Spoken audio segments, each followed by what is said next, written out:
Okay, we're finally recording. We're recording. Yay! Oh my gosh. Welcome, everybody. Welcome to Two Black Girls, One Rose. Where two black-ass girls invade the whitest show on earth, The Bachelor.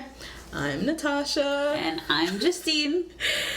And welcome to Nice for What to These Niggas Part 2. So, firstly, we need to announce that this is the last episode of the season. Yeah. We wrote it on Twitter, but we know not everybody follows us on Twitter. Yeah.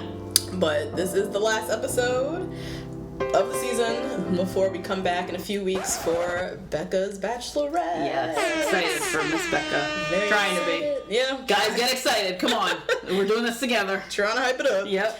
But they're going to release the bios of all the guys. Mm-hmm. So we'll come back and do an episode chatting about them. Mm-hmm. And then usually the very next week is the premiere. So we'll be back, guys. Yep. Need to take a little break. No worries. In the meantime, while we're away, you can go back and listen to our episodes. We have a fresh 20, I think. Yeah. 19, 20, something around there. I think this is like episode 21 or 22. Yep. So we have plenty of episodes to go back and listen to. Also in the downtime, we want to encourage you guys to please spread the word about Two Black Girls, One Rose. Let's help grow this community that we have going. Like, we definitely have like people who message us a lot, email us a bunch, and tweeted us a bunch. So it's like starting to feel like a little community. I love it. It's like we're all sisters. Yeah, it is. So I know some people are in like Facebook groups or like Bachelor fan groups or any online community that you're in, because we're not privy to all of them. No. Like, you know, we're 28 millennials and stuff. We're not on every single social media, everything. Right. So anything that you're a part of that you can spread the word on, we'd really appreciate it. Yeah. Before Becca starts, let's get this thing on and popping. Yep.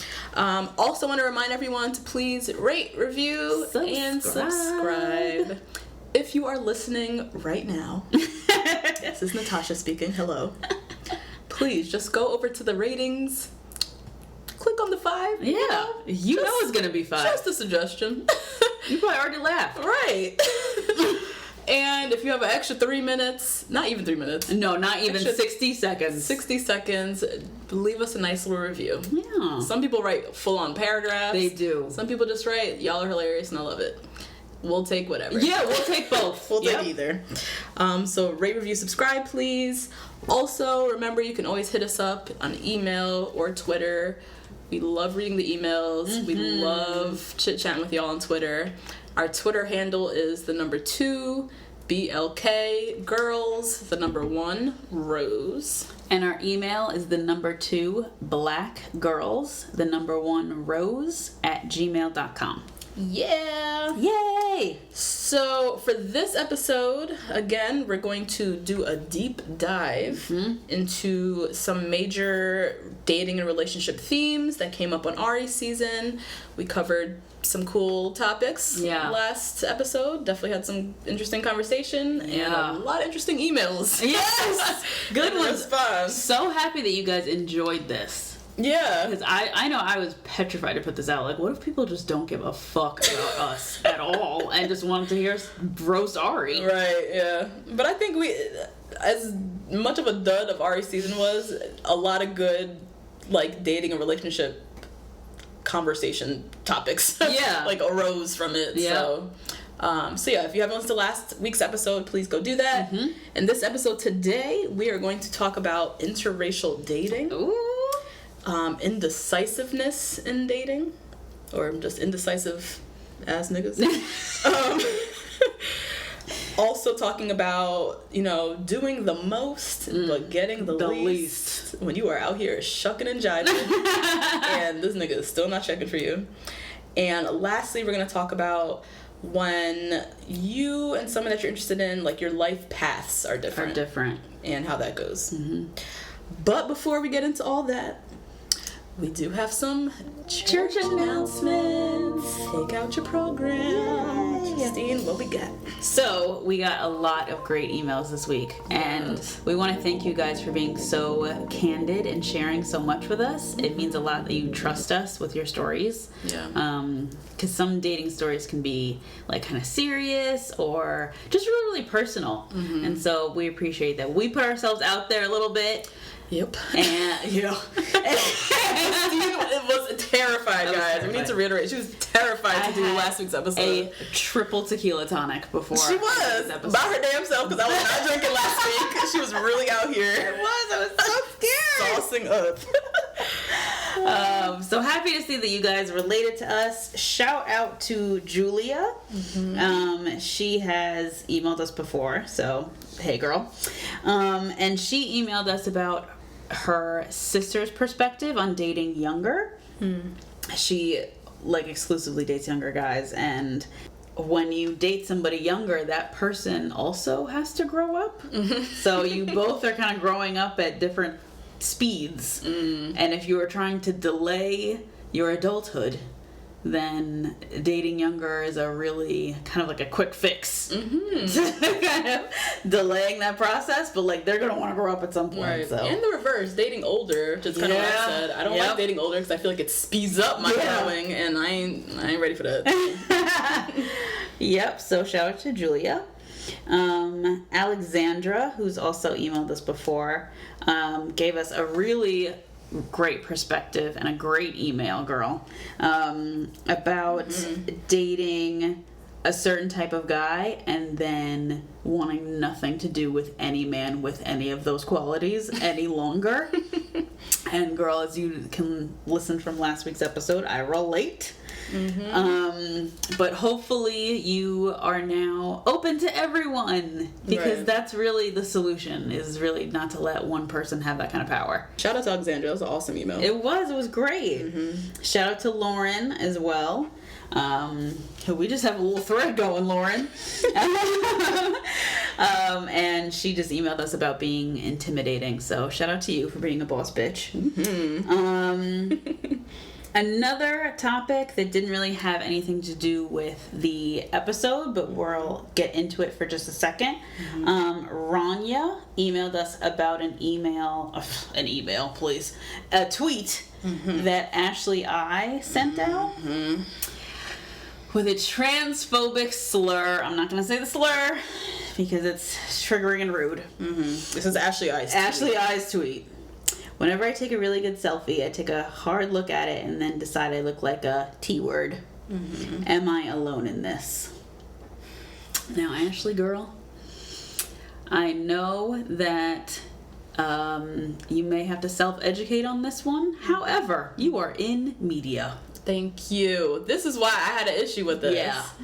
You work in media. Yep. You have a responsibility to be up on the terms. It's 2018. We ain't saying the T word. Nope. Like, I thought we learned this in 2017. Yeah. Like, hello. At the latest.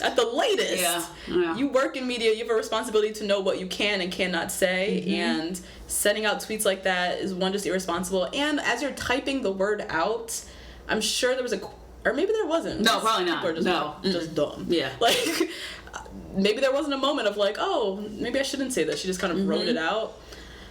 And she definitely got a learning lesson, because I'm sure people were ripping her to shreds. I'm sure they were. This very transphobic word. Yeah. But I guess you live and you learn, and hopefully she apologized and corrected herself. And knows how to do better. Yes. Hopefully she took it as a learning experience, but still shitty. Very. And then Michaela emailed us from the middle of the country. I don't even remember where. But she talked a lot about her dating experiences and her dating life, which is awesome. She's pretty young too. I think she's like 24, 25.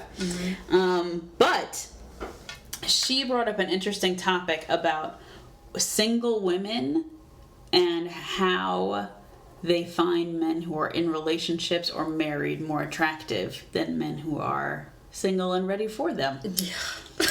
Now, if I see a man with a ring on his finger, he goes in the same bucket as gay men.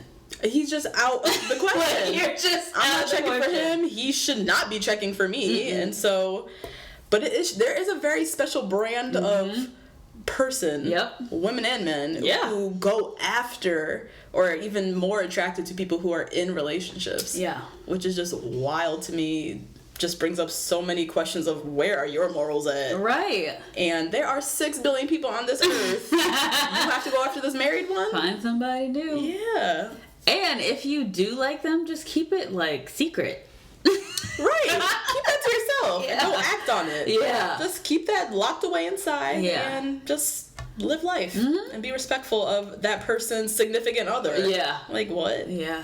Wild. Not into it. So for all our listeners, anyone who's even thinking about it, don't do it. Don't do it. It's messy. It's never going to end well. Yeah, it is. It's so messy. Ends well. Yeah. And then our new listener, Sandra. Hey, Sandra. What up, Sandra? Sandra also linked us to our subreddit thread thing. Guys, I know nothing about Reddit. Me either. And we have a whole subreddit, I guess it's called. Yeah. Talking about the podcast and people asking questions and things. So that was cool. Yeah, that's really nice.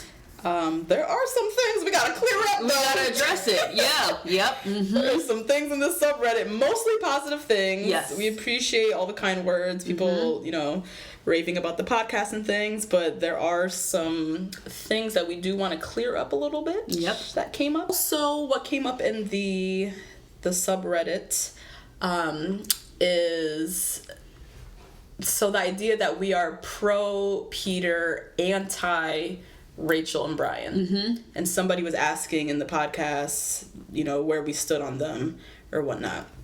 For the record, again, we did this on Twitter because this came up on Twitter too. For the record, I love Peter. Yes.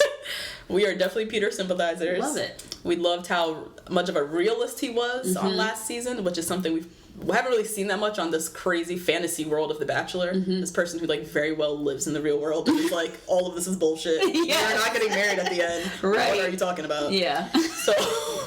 So we stand for Peter in that respect. And we definitely crack jokes on Brian. Yeah. We've called him Joanne the Scammer throughout the whole season. The whole time. But who doesn't crack jokes on Brian? Brian sells tummy tea. How do you not laugh? Oh my God. He gave too much content. Too much. It was too easy. Too easy. It was too easy. He was on that show, The Player. Yeah, The Player. He was on UPN. Come on. We have no choice but to clown on Brian. So there's that. And then anti-Rachel, we are not anti-Rachel. No. I think because we've been cracking jokes on Brian so much that people think we're anti-Rachel. I don't recall ever saying a negative thing about Rachel. I definitely did not agree with who she chose in the end. Right. But through and through, we stand for Rachel as the first Black Bachelorette. We loved, even the Houston Chronicle article where she was pissed about the black men. Totally agree. I'm pissed at how the producers just marred her whole season with foolishness because she was probably one of the most put together, strong, articulate, fully developed woman, gorgeous bachelorette that we've ever seen, and we didn't get that full experience because they put in all kind of other mess in her season. So anti-Rachel, we are not at all. Podcast. And arguably, I don't know if this podcast would exist if Rachel's season hadn't come on, because I wouldn't have watched it. Thank you. Yeah. Thank you. Justine started watching really with Rachel's season, and we started watching that together. Yep. So thanks, Rachel. So thanks, Rachel. And don't be saying that in the Reddit. Right, we are not. That is just a no. I want to say that hard and clear again. Yeah. So that's that. And then there was some confusion about our stance on interracial dating, and confusion about us potentially being against black men who date interracially. Yeah. And we're thinking this is probably stemming from Diggy's interview, or our takeaways of Diggy's interview, where I did. Yeah. I said that it was totally ridiculous that Diggy would go for Ashley I and not even mention Lauren G as an option if as he was an on option. Bachelor Winter Games. And he seemed like he really mulled over and like went through the women in the house and was like not even checking for her, which was crazy. So just clearing that up, it was really because it seemed like she was brushed over and not noticed. Right. It seemed like, what did it seem like? Just odd. Yeah, it just seemed like an odd choice. It was more so that Lauren G is a gorgeous woman who also happens to be black, and you chose Ashley motherfucking I. Yeah. Yep. That's what was the issue. Like, you chose Ashley I. Yeah. Over beautiful ass Lauren G. Right. So had nothing to do with Diggy choosing them being white women. Right. And we are against black men who did that. No. Nothing to do with it. We were just confused and perplexed as to why Lauren G wasn't one of his choices. And somehow Ashley I made the cut. Like, truly, that's what that was. Yeah. So moving right along. Yep. It is time. Do you know what time it is? Oh, God. It's come. It's time for the Peter and Arie update. Woo, Lord. All right. Peter ain't doing shit still. He's not the most exciting person to follow on any social media platform. He only posts workouts. His dog, Daisy, I think. Okay. And... every other night he's at a basketball or baseball game. That's nice. Yeah, so that's pretty much it. No real life updates, just watching him work out, play with his dog, and go to another basketball game. Yeah.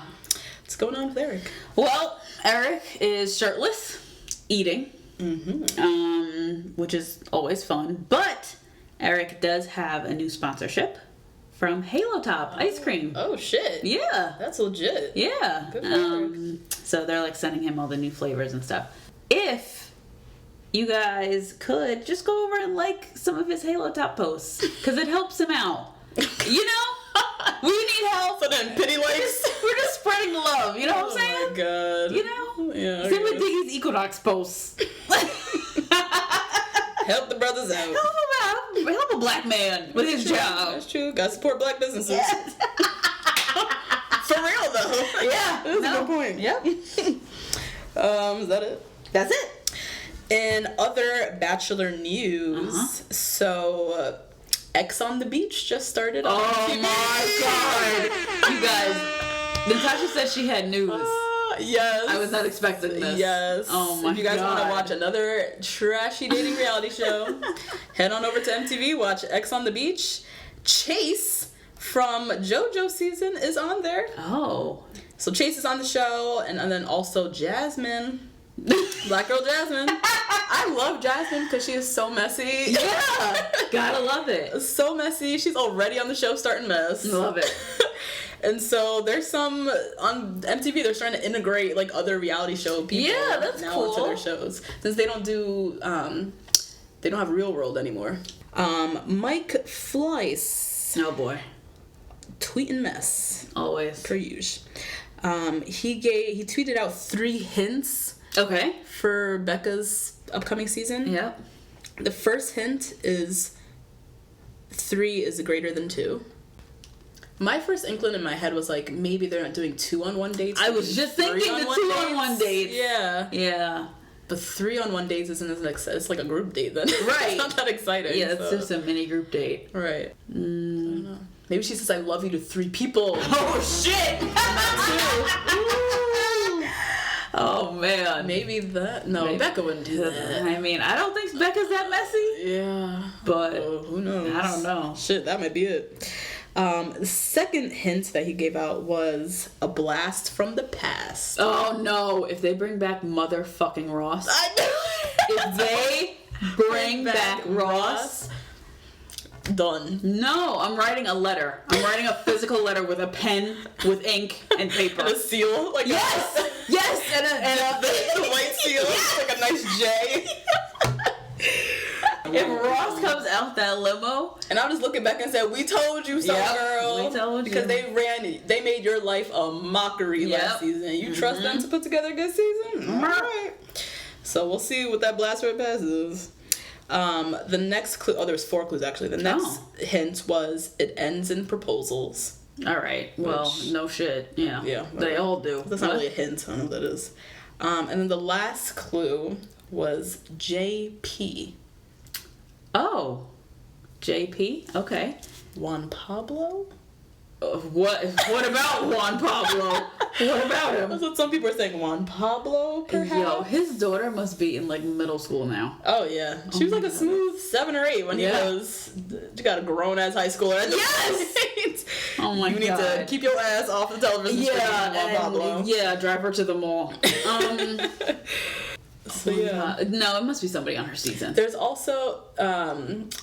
Ashley, I forget her last name. She was the Bachelorette like many years ago. Okay. Still married. The guy she chose at the end's name is JP.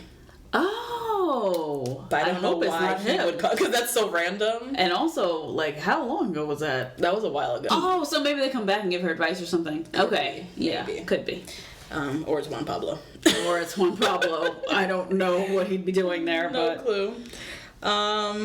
And yeah, that's it. That's it. All right. So let's dive. deep dive into this episode. So the first topic we're gonna talk about, well, again, because we recently addressed it with the Reddit thing, is interracial dating. Oh yeah. And it was funny to read on the Reddit. Yeah. Like, do these girls like, interracial dating or whatnot? Yes. And shout out to Pluck Me Please Me. Not really sure about that username. But Damn. But you really cleared it up on the Reddit thread about how we feel. Or how we've at least addressed it on the this podcast. Show. Right. Yeah. So thank you for clearing that up. Yes. But now, let's dive into interracial dating, which is one of my favorite topics, dating topics to talk about. I think it's very timely. Yes. 2018. Yep. America's racist as fuck right now. I know. White people are out here turning up. Yeah. And I just feel like, particularly since by 2050, America's going to be like a... Oh, beige. Yeah, it's going to be a majority-minority. Yeah, yeah. For us to overcome, or at least start the process of overcoming this racial strife, disease that is just interwoven into the very fabric of this country, interracial marriages is going to be a part of that process. Yeah, it's got to be. It's got to be. This brought me back to grad school, y'all. Oh! This is contact theory that we're talking about. Oh, whoa. Educate y'all real quick. I wrote a paper in grad school. I think it was on affirmative action, the paper I was reading about. Okay. Gordon Allport talks about contact theory. It's a theory that states that meaningful interpersonal contact between varying races is one of the most effective ways to reduce prejudice. Nice. That makes sense. Perfect and when he says meaningful interpersonal contact, it's not just like, it's not just when you go to the grocery store and the guy that bags your, stuff, or your cab driver's black, whatever. He's talking about, like, meaningful conversations with people, like exchanging ideas and exchanging backgrounds and dating interracially, making friends with people interracially, like meaningful contact with people who are outside of your race, getting to know their life and experience and see them as humans and not just that race, is going to help with alleviating our prejudices. Absolutely. Because you then see them as human. Exactly. Versus if you see only people who are looking different from you doing a service for you, like a cab driver or a grocery bagger. Right. Or a busboy or whatever it is. Right. You're not going to humanize that person. Exactly. So all of that, I think interracial marriage is just another example of that. Or interracial dating is another example of that. Kind of stepping outside of most people, their friend groups are mostly people who look like them. Yes. So stepping outside of that and, like, making relationships or friendships with people who are outside of your race. I also think it's interesting that, with each passing year, I'm noticing interracial relationships even more. Just in the media, on commercials. Have you noticed that almost every commercial now? All of them. Almost every commercial is an interracial couple. Yeah. And remember the Cheerios commercial? The Cheerios commercial. Yep. Had so much controversy. Yep. It was a black man. Black man, white woman. Mom. Yep. And then the little girl was biracial. Yep. Mm-hmm. They went crazy. All the racists were coming out saying whatever the fuck they do. Oh my God, Harry and Meghan, hello. May 19th, who's going to be watching at 4 o'clock in the morning, like me and my mom with tea and scones. That's true. Ready. Tea and scones. We're having a whole party. Oh, yeah. Oh, yeah. It's just everywhere. Yep. I mean, even me personally, which is why I had to laugh when I read the Reddit. Yes. Because, first of all, my brother, shout out to my brother, is in an interracial marriage. Shout out to Geneva. Shout out to Geneva. 3 of my friends who are married. Yeah. I only have 3 friends who are married. Okay. All women of color. All married to white men. Well. So it's just like all over the damn place. So I, for damn sure, have no damn problem with this. I, of course, love black love. Yeah. I come from black love. Yeah. Parents married 37 years. Mm-hmm. Your parents married 32 years. Yeah. Black, both black. Both black. Mm-hmm. So I love some black love. Love some black men. But the days of like marrying like, and you gotta stick with your kind. Yeah. And all the 1950s. Yeah. Got the voice. All the voice I put on. I didn't hear the voice. Purple ass voice. Purple ass down south prejudice voice. Those days, it's a different time. Yeah, it's a different time. Our friend groups are more interracial. Mm-hmm. And so, yeah, just a different time. Mm-hmm. Yeah, for sure. I love seeing interracial interactions. Yeah, it's gives great. me hope. Yeah, me too. Truly, when I look at it gives me hope. Because I'm like, we need more of this for us to get anywhere in this godforsaken country. I know. Whether it's just making interracial friends or starting to marry and date interracially. Yep. We need more of this kind of mixing so that we can learn from our differences. And let me get off my damn soapbox. So as it relates to The Bachelor, it must be said that the only original Bachelor couple that is still together, Sean and Catherine, interracial couple. Oh my gosh. The only original couple still together. We know about Jason Mesnick, and he's still together. Yeah, but with he didn't give that girl the final rose. Right. First original couple, Sean and Catherine, interracially. Now in Arie's season, he had more women of color than I think any season. Yeah. Ever. And I mean, he chose the most basic. Becky of the Lifetime. Becky of the Lifetime. Becky of the Lifetime and the Afterlife. Yeah. I'll never forget. That Twitter. Yeah. Becky of the Lifetime and the Afterlife. Chose her in the end, which means that I don't think any of these women of color had a chance. Absolutely not. Nope. With Arie. Nope. Not a sliver of a chance. There was no way he could handle being with a woman of color. Yeah. Culturally. No. Yeah, culturally, I don't think he's ready for that. I think also, like, even I remember in Bibiana's interview, she kept saying, like, I'm a lot to handle. Yeah. I think also with whack-ass men like Arie, coming into interracial dating scenarios, they already have that in their head. Yeah, They psych themselves out that, this black girl or this Latina is going to be a lot. It's going to be a lot. She's going to be a lot. Yeah. Some guys love that shit, though. Ooh, she yes, ooh, I love a challenge, yeah. And him, I think he was just psyched out, like, oh god, no, I don't think I'm ready for this. I need someone who's one-dimensional and doesn't speak, and right. choose her instead. So yeah, I don't think Arie would have any clue what to do with a person of color, a woman of color. Also, signs that he wouldn't have a goddamn thing know what to do with these people. We talked about it before. The way he kisses with the hands in the hair. Nope. My nigga, that ain't gonna work. No. Nah. Because even I'm natural. I don't have tracks right now. Yeah. I still don't want your dusty fingers in my hair. No. Like, no. You're like messing up the imbalance of my oils and my moisturizers. I just did my lock and seal method. Like, I don't need your crusty, dusty fingers in my roots. And you're probably messing up my twist out. Like, yeah, exactly. So that ain't even gonna work. Yeah. So he can't do that with girls with tracks or natural hair. Yeah, no. It's just a no. Arie also, He just don't look like the type who has ever said Black Lives Matter. Oh my God, absolutely not. Isn't he a race car driver? Hello? Hell no. Hell no. No, he would lose every sponsor he got. So he already off rip. Ain't gonna work. Ain't gonna work for me, bro. Outside of Arie's season on The Bachelor, I haven't really, I mean, outside of Sean and Catherine as well, I haven't been too many like interracial storylines of worth. I mean, outside of Rachel, she made it very far on Nick's season. She was the first, she brought him to hometowns. Oh my There was God. Ben and Jubilee. Before Rachel, Jubilee, she made it decently far. Okay. But yeah, outside of that, it hasn't been a whole big display of interracialness. I know.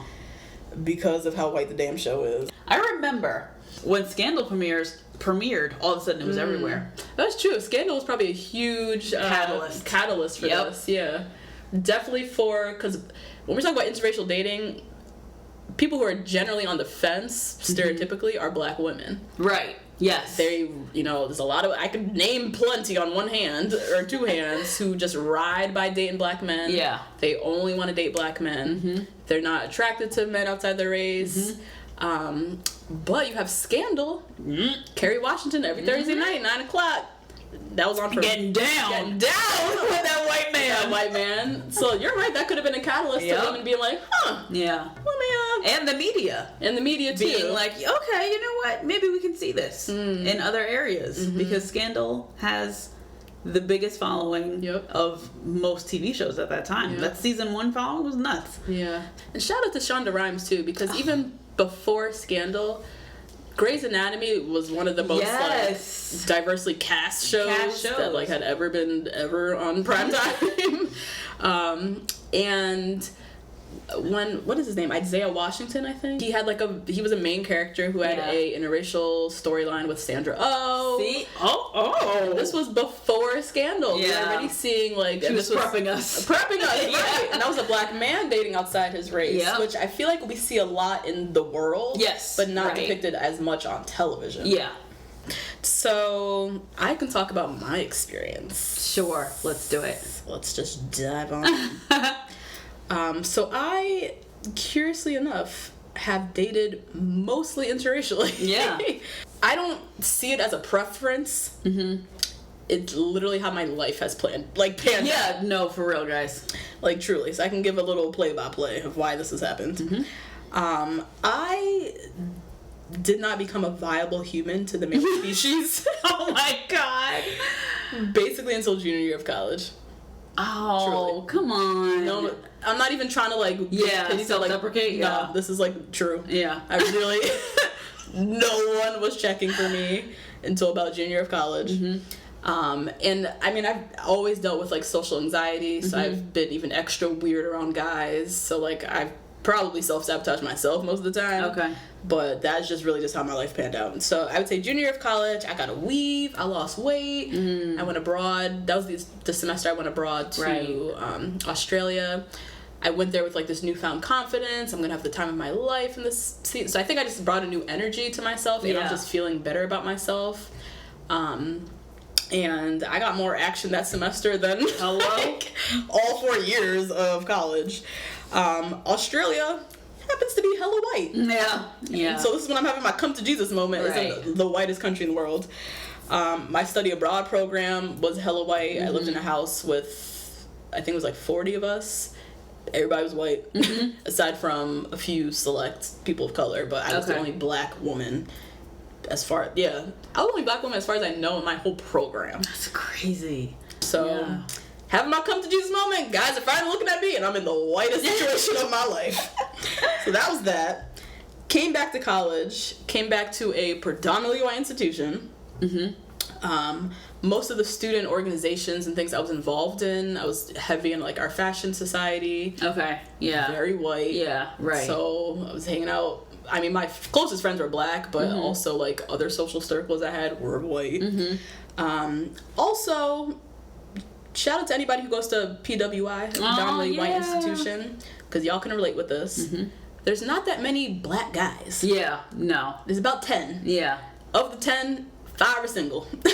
And of the 5 that are single, 4 on the basketball team. 4 on the basketball team, and so they are fucking everybody. And 2 of them are dating white girls. Yep. Yeah. And then the 5th guy of the 5 is gay, probably. Yeah, probably. So there's not that many black guys going around. Mm-hmm. They for damn sure weren't checking for me. Yeah. Who's left? The few little white boys on here. Few little white guys. So that was college. After college, I moved home. Wasn't dating anybody. Mm-hmm. And then smooth after I was home for about 8 months. I went back to Australia for a year. Yeah. So back to the same thing. White people everywhere.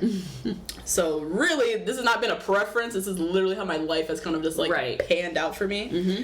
And then I would say, so since coming back from Australia, living in the city, I've mostly been doing online dating, which is like what you do. And at least on the apps that I use, they're so white dominated. I was about to say, I'm pretty sure it's mostly white guys on these apps. And I've tried the black ones. Soul Swipe. Oh, Wasn't that homeboy? That's right, Soul Swipe. That's your homeboy from Jack and Jill that started that, ain't it? No, that was Bae. I tried that one too. I tried Bae. I tried Soul Swipe. Oh, my cousin was meeting people on Black People Meet. Oh, yeah. That one I think you gotta pay for. So I was like, nah, where the free stuff at? To pay to meet black people? Thank you. So I've tried them all, but really all the dating apps, the most people I've met or the most success, quote unquote success I've met has been on Bumble. Okay. And Bumble is hella white. So many white, yeah. So I swipe right on every race, color, creed, you do. Nationality. I've seen it in action. She does. Thank you. Mm-hmm. So I don't know. This is just how my life turns out. Yeah. I do want to say though that I do have a type. Yeah. If I do date a white guy, there definitely is a thread. There is. Justine knows. Yep. Mm-hmm. First theme: most of the white guys I've dated have actually been non-American. Yeah. Damn. Or they've either been non-American, hence the German guy that I've talked about a million times, or they have lived abroad, extensively. Yeah. Extensively. I've been on quite a few dates. I could name 3 guys in the last year who've also lived in Australia.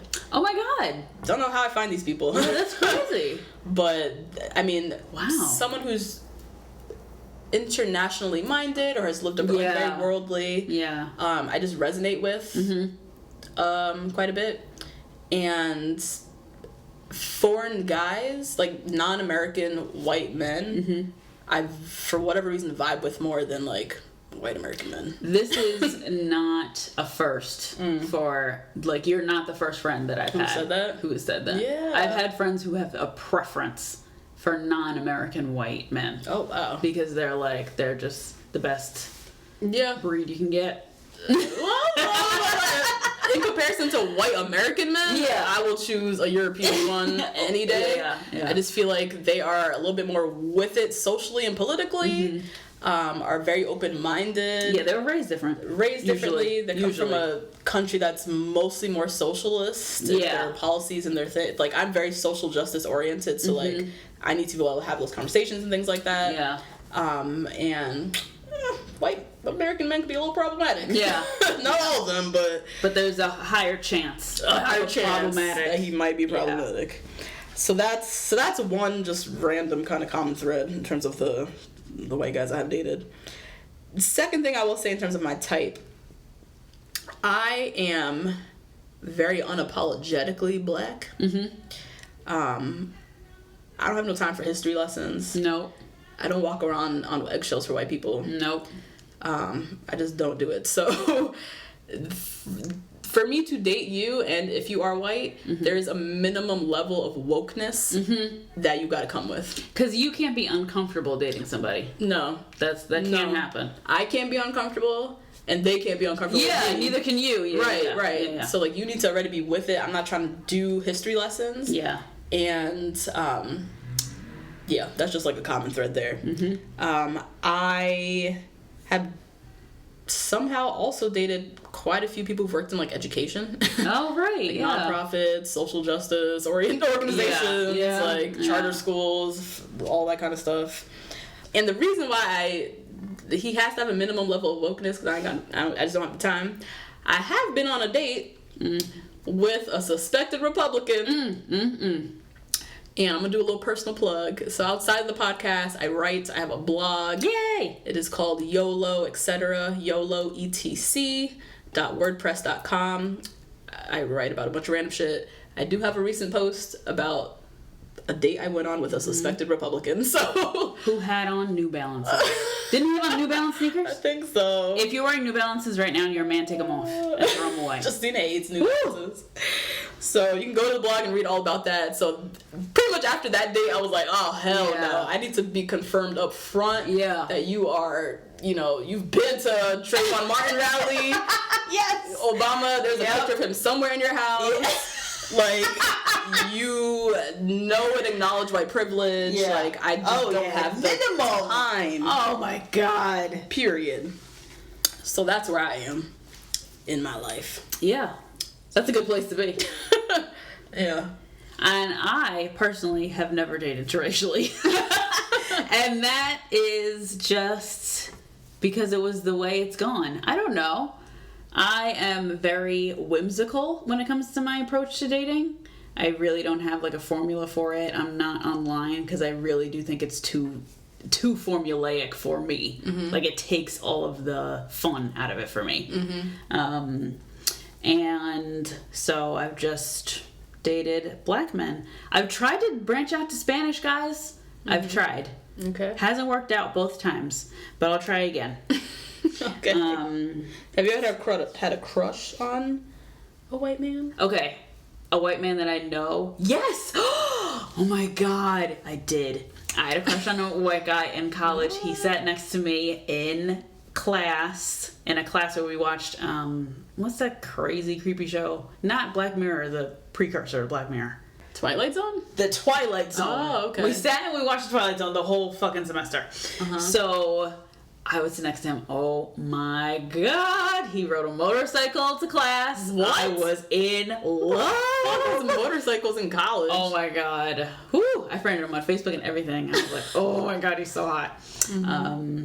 Nothing happened, but you know. So you have had a crush? Yes. Yeah. On a little white boy? Mm-hmm. Yep. What would your parents say if you brought home a white guy? Well, I told you, my mom is like kind of for this. That's right. My mom, she's a little bit like, I'd like for you to have a black guy, just because she'd think it would be easier. Yeah. Like, she just think there'd be like less like riffraff and like BS. Because there's already enough. When you're trying to meld people's families together, there's already enough bullshit that can go on. So that combined with race issues, like, it could get to be too much. But my parents would be fine with it. And my dad loves literally everyone. Yeah, he does. Yeah. Aw. Precious. But speaking of loving everyone, whoo! Oh gosh. So a big thing for me for interracial dating, a fear. Yeah. Because I have two fears. Mm-hmm. One is of white penises. I have a fear of them. Oh my God. It's totally unrealistic, and it's based off of literally nothing. You guys know I have not dated a white guy before. Right. So fear of their penises. I think it's so weird. What if it's pink? I have a fear of that. What if it's pink? Oh my God. Then, if it's not pink, then what color is it? It is the color of his skin. No. Black penises are black. I know. Black men's penises are black. I'm just used to them being like super duper duper dark, so I'm just scared of them. And then and then also being fetishized. And I say this because I have been fetishized at work often by white men, and then definitely Spanish guys for sure. Okay. Yeah. I would agree with the fetishization. Yes. I've had positive experiences with white guys. Okay. But I definitely have been in fetishized situations. At work? Not at work specifically. Okay. Yeah. I work it's mostly women that I work with. Right. But I've definitely been in college for sure. Like just these ignorant ass frat boys who are like, hip hop song comes on, they're like, let's dance. Yeah. They're only wanting to dance with me because I'm black and a rap song just came on. Yep. So that I've definitely been in that situation many times. Yep. also another situation where I was kind of hitting it off with this guy, and it was all going good, and then he just had to drop the bomb that, oh yeah, I've always wanted to date a black girl. Ew! My nigga, you just killed everything. Like, why did you have to do that?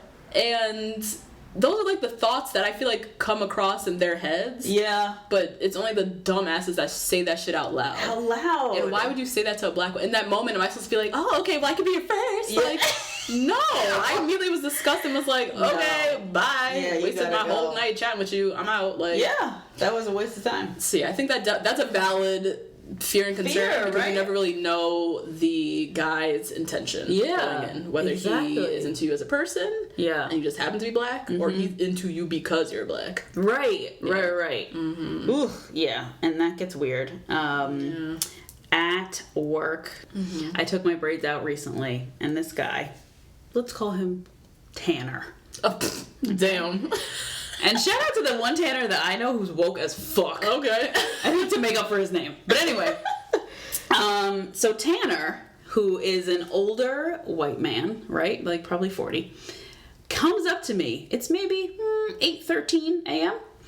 Comes up to me, taps me on the shoulder, and says, "This is different." What? Because I took my braids out. So you just had your hair. I just had my relaxed hair out. Okay. And he goes, "This is different." And I was like, "Yeah, I took my braids out." He was like, "Oh yeah, like what's up with that?" Get out my face, Tanner. It's 8:13. Now, Tanner, in that moment, I knew that you watch ebony porn. I knew it. I know you do. Tanner is married. Don't care. I know he does. You know it. If you come up to somebody with that level of questioning, that early in the morning, I had my headphones in, you guys, and he tapped me like, "Oh my God, this is breaking news." And not only that, he just noticed it, but he felt the need to come up to you and ask me multiple questions. Ooh, ew. He's watching everything. You know he does. You know he clicks on it like, what's this about? But he's been watching porn, seeing all kind of black women with all kinds of different hair. All kinds of hair. Finally, there's one live flesh. And he's like, oh, hey, this is different. Yes. So explain what this is. Please explain. Like more context when I watch my ebony porn. Oh my God. Ew. Oh my God. And that's just like the funniest story I can think of. I have much more very disturbing stories I could share. Oh jeez. Maybe we will in a further episode, but that's probably my funniest fetishized story. Yeah, definitely valid concern. Yeah, man. Valid concern. And I think just in general, going back to the beginning, 2018, you know, very important, I think, to put yourself out there with people of all different backgrounds, so you can not only just learn about different backgrounds and experiences and become more adept at people, but I think for dating, particularly in New York, it's already hard. Yeah, definitely. That to shut out whole entire races is like, very smart for yourself. No. I understand having preferences and wanting to find someone of your own race because it might be easier culturally or whatever. Yeah. But still, I think it's very important to give all people a chance. Yeah, because your one can be someone of another race. Yeah, and if you're shutting out all races or a whole race of people, you may not meet that person. Right. Yeah, definitely. It's 2018. We ain't got time for this. No, we don't. No. All right, so we can literally talk about interracial dating forever. But let's switch lanes here. So next topic is indecisiveness, particularly in men in dating. Yes. This was obviously probably the second biggest next to ageism or intergenerational dating that we saw in Arie's season. It was the entire last 3 episodes of the whole season was based off of his indecisiveness on which one of these women to pick. He literally chose both. That's how indecisive he was. Yeah. He chose both of them. Horrible. And I think the thing that bothered me so much personally about Arie's indecisiveness was that he couldn't make a decision without someone else's validation. There were so many times where Chris Harrison would say, like, Arie asked me, did I do the right thing? like on the reunions and stuff. He said that about Tia and Kendall. He said it about Becca. He said it about everybody. He was like, oh, I don't know if I did the right thing. The fact that he didn't have enough confidence in his decisions just because they're probably based on very superficial things was really, really bothersome to me personally, and I'm sure a lot of people watching. Yeah. What irked me about Arie, too, is that, like, the point of dating is with each date you learn what you want, what you don't want. You kind of figure it out. The hope is that by Arie's age, you've dated enough that you kind of know what you want. And by the end, he still couldn't figure it out. And I understand the show is kind of hard. You make decisions, you fall for people, whatnot, blah, blah, blah. But he was just so indecisive to the point that it was like, I don't think he has a clue as to the type of human being that he should need in his life or that he should want for himself. No, because I think he's more, at the end of the day, I really do think he's more comfortable being alone. Arie, really? Not alone, but being not monogamous. Yeah, I can see that. I really do think he's more comfortable that way. I could totally see that. I feel like he spent so much time just out here as a single man, just fucking around with all kinds of different people, that he wasn't even paying attention while he was doing that. He wasn't writing notes for himself. He wasn't making mental notes about, you know, I dated that girl, she kind of sucks. Maybe I don't date people with that quality. Like, I just feel like he came on the show, didn't have a clue the type of person he needs. And it showed by the end where he picked two people. He really could not make a decision. No. And he said during that 5 years between Emily and this season that he dated people who the common thread was that they would not be serious. Like, he knew it wouldn't get serious, so that's why he dated them. Yeah, you're right. Ugh. And then right after that, he goes on The Bachelor. So you learn absolutely nothing for 5 years of your life. Yeah, that's what it was, yeah. And then you go on The Bachelor and you have to make decisions every week. That's true, yeah. Damn, so it's not surprising that he didn't have a clue. Because he literally spent 5 years of not learning. Yeah, like, on purpose. On purpose. Was purposely dating people that were not viable. And then at the same time making no mental notes for yourself. Like, just out here. Right. Because you can even date casually and know that you don't want certain things in certain people. It doesn't take very many dates to know. To figure that out. Right. So, anyways. My dude, Arie. Jesus. So that was I think our both biggest gripe about Arie's indecisiveness. It also showed a very, it just showed a lot of a lack of confidence. Yeah.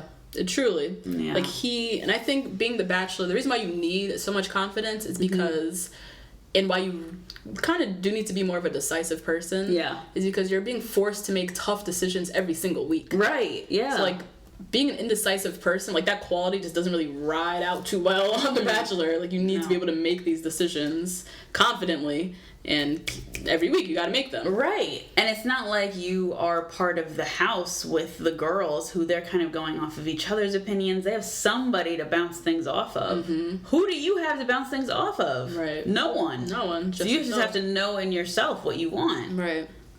Arie's the definition of a follower, in my opinion. Whoa. Like, if we had to do, like, an analogy. Yeah. Like, in school, when they have, like, a group project, they have, like, the natural leader. Oh, my God. Yes. He was not that person. No. He was group member number 4.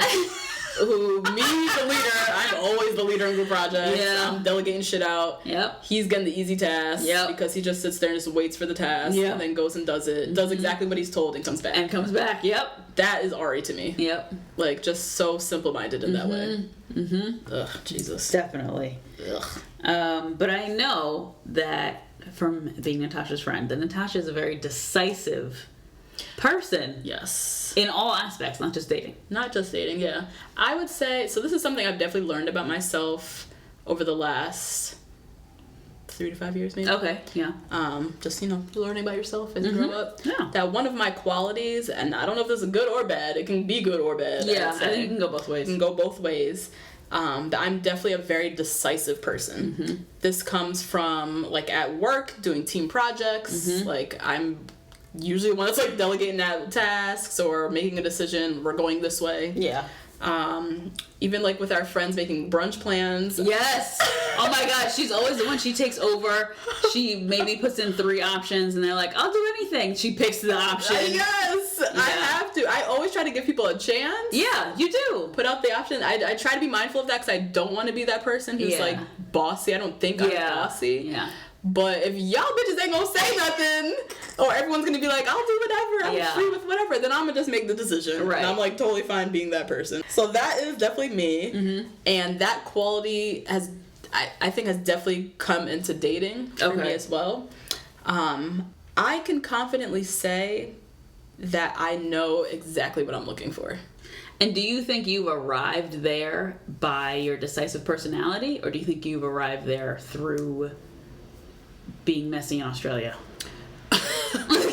I think most of it has arrived from, I think I have pretty good self-awareness of who I am as a person. Of course, I'm still learning. I'm only 28. I don't know everything. But I know key aspects about who I am and the type of person that is going to be with me and work with who I am. Okay. For example, because I feel like I'm talking in circles. For example, the one quality I look for in people, guys definitely, but just in friends in general, is I need you to be a good listener. Someone who's a good listener, who asks a lot of questions. In my profession, I do that for a living. And so I need to be able to come home and kind of like turn that off. I need to come home and have someone who asks me about my day, picks my brain, who listens to my stories, because I feel like I do that a lot with friends, with family, and in my everyday job. So that's just something I've noticed about myself, and I just know off rip I need that in a guy. So for me in dating, that's weeded out a lot of people. Because I mean, listening skills is not a natural human quality. It's not. I would say a smooth 90% of people are bad listeners. And I could pick that shit up real quick on a date. If we're 20 minutes in, I literally have not mentioned anything about myself. Or you haven't asked me a question about my family or whatever like that. I already know this ain't gonna work. That's just a free drink. It's just free drink, That's it. It's just not gonna work. And I've been on so many dates like that where I've left the date and I've literally known the guy's entire life story.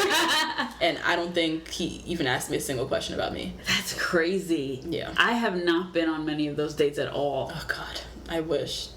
That's why dating is so exhausting for me, because I blame myself a little bit as well, because it is my natural tendency to keep the focus on other people. Because of my job and just like who I am naturally, like I don't really like to talk about myself all that much. And so, particularly with like strangers. With friends, I'll talk your ear off. But on a date, I have a tendency to keep the focus on him and ask questions and, so your mom, so what does your mom do? And then what does she do after that? Oh, that's funny you said that. Like I'll just keep it going.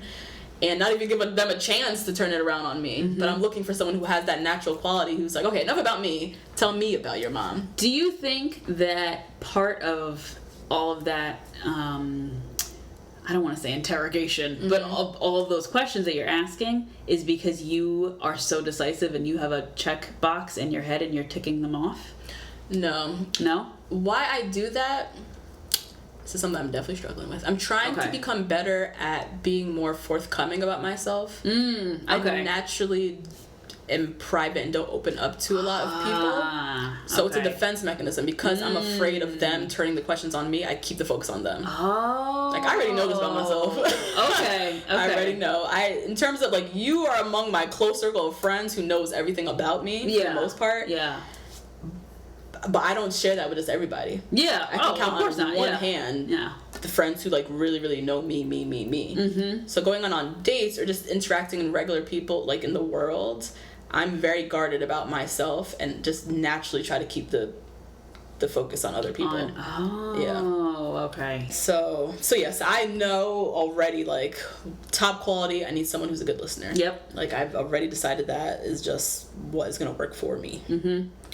Another thing that I learned about myself, and it became solidified after the German dude, was I need someone who is naturally affectionate. That is just like, the thing that would drive me crazy with the German, besides me having to initiate the first kiss and all that stuff, is he also just wasn't very affectionate. Even just like walking out on the street, like we ain't trying to hold hands or anything. Like, I still don't know you, bro, but we're not doing all that just yet. But even just like a nice tap on the arm, or like an arm around, like, holy shit, he would do that. My shoulder. He would do it when we were like alone. Yeah, but not hanging out. But like out, I need a little bit. I don't need full on PDA and shit, but something, a little something. There was like no physical touch. That's ever. So weird. And that was just really unnatural for me, because I think I am naturally an affectionate person. Yeah. Not with everyone, but with people I'm close with and things like that. Yeah. And